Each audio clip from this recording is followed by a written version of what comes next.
என்னுடைய ஞானக்கணவர் சிவர் அவர்களுக்கு வணக்கம். சிவா அப்பா என்ன சொல்றாரு அப்படின்னா, நீங்க சங்கல்பம் எடுங்க, உங்க சங்கல்பங்களுக்கு தகுந்தாற் போலதான் நான் அடுத்த கல்பத்தை படைக்கிறேன் அப்படிங்கிறார். அப்போ பிரேமானந்த நாராயணன் அப்படின்றவர் என்ன சொல்றாருன்னா, நிறைய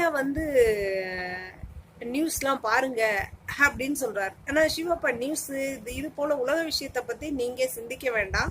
உங்களோட நோக்கம் அடுத்த கல்பத்தின பத்திய சங்கல்பமா தான் இருக்கணும்.